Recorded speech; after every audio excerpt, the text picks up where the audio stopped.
Buenas, mi nombre es Fernando Duarte y yo les voy a hablar un poco sobre la Rusia de 1990, rescatar los aspectos más importantes y compararlo con la situación actual venezolana, ver qué cosas se pueden rescatar, los aspectos que podemos comparar con con una transición futura.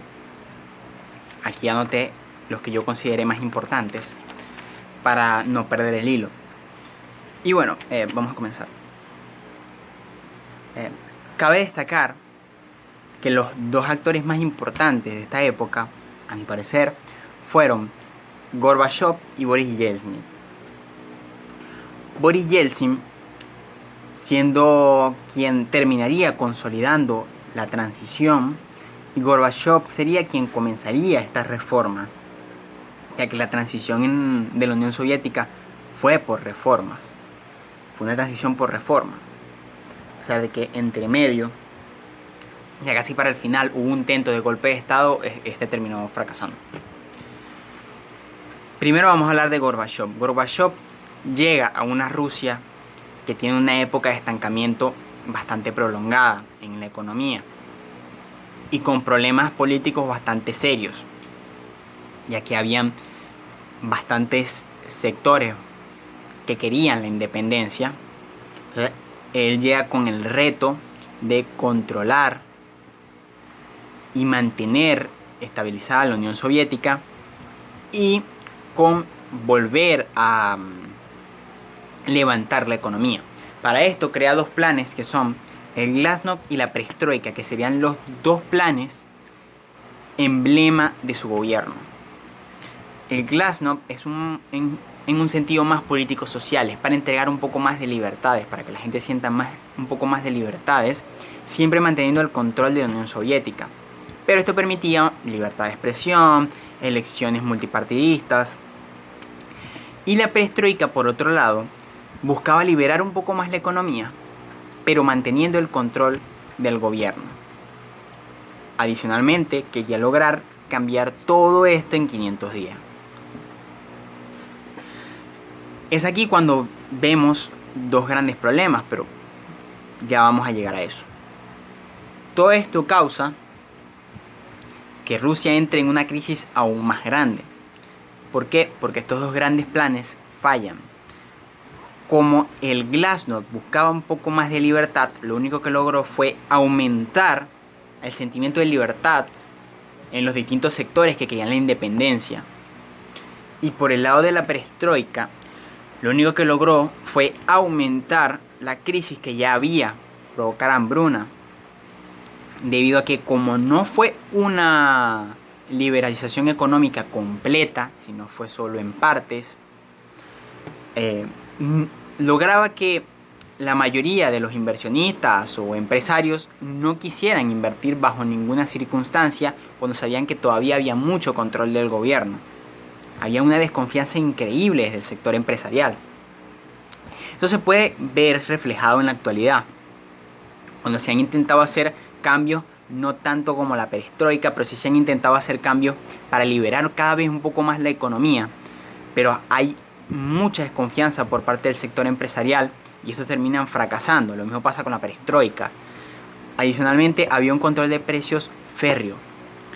Y Gorbachev, a pesar de que consideró, él jamás logró tomar la decisión de quitar ese control de precios. Este tipo de decisiones no solo ocurrían con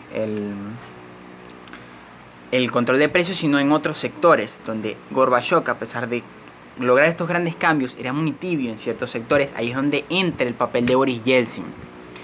El partido lo recomienda para la presidencia de Rusia como alguien que está dispuesto a tomar las decisiones que sean necesarias para lograr un cambio, que él no tendría ningún miedo. Al principio Gorbachev dudaba, pero termina aceptando la presidencia de Boris Yeltsin. Y así es como llega a ser presidente de Rusia, Boris Yeltsin.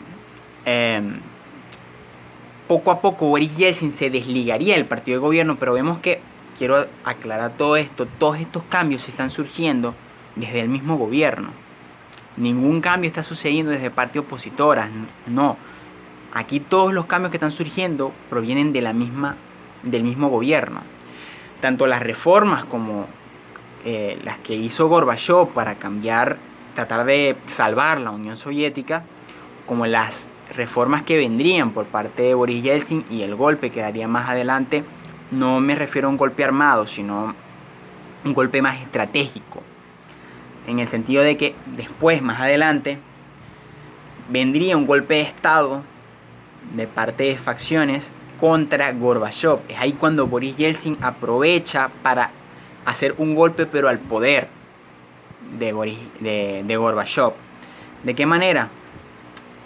Él llega, toma las riendas, calma a las facciones que estaban haciendo el golpe, moviliza a las personas y es ahora Boris Yeltsin el que queda como líder frente al público y salva a Gorbachev.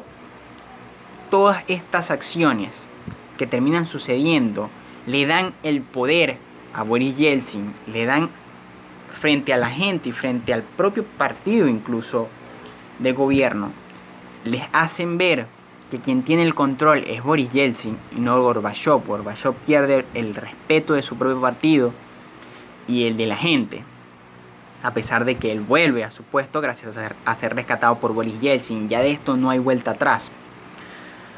Boris Yeltsin también, esto es importante rescatarlo también y compararlo. Muchas veces tenemos líderes, no importa de qué facción sean, si sean una facción disidente o si son opositores desde un principio, podemos ver que no aprovechan las oportunidades importantes. Siempre hay que estar ahí, hasta esperar las oportunidades. Hay que lograr también tener un camino, porque Boris Yeltsin no es que siempre estuvo esperando, no. Él estuvo esperando la oportunidad correcta, por supuesto que sí, pero él también tenía una idea y un camino que lo tomó antes de ser presidente de Rusia, y lo reafirma incluso cuando se comienza a deslindar de la Unión Soviética. Ahí es que comienza a marcar el liderazgo que quería llevar y tenía un plan y hacia dónde quería ir. Lo que hizo después fue aprovechar los momentos que se les dieron para mostrarles ese plan a las personas. Y eso es muy importante porque muchas veces los gobiernos no tienen los grupos disidentes u opositores no tienen ningún plan en realidad. Y hay muchas oportunidades que se presentan en momentos idóneos que no son aprovechadas precisamente por no tener un plan de fondo, no tener un recorrido, no tener absolutamente nada. También vuelvo a repetir que todos estos cambios están viniendo desde el partido de gobierno, es decir, no siempre se necesita una facción opositora.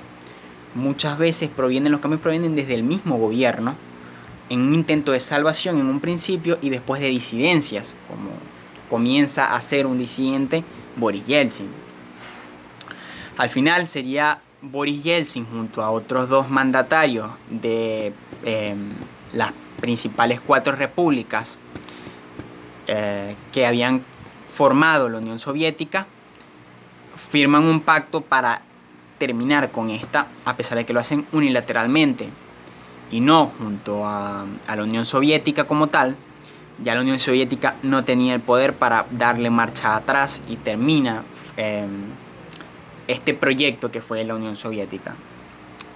Entonces, entre las principales cosas que podemos tomar en cuenta son las que ya había hablado anteriormente.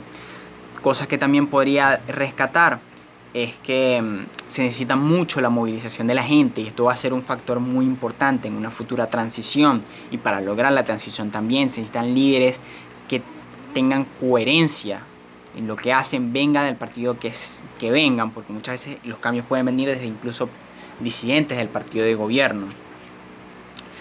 Y no se puede olvidar que en el sector económico hay que tener demasiado cuidado y se deben de tomar decisiones liberadoras completas. No se pueden tomar a medias porque esto solo va a causar más problemas. Esto solo no va a mejorar, sino que va a empeorar las cosas por no lograr liberalizaciones completas, tanto incluso para la economía como en el sector político.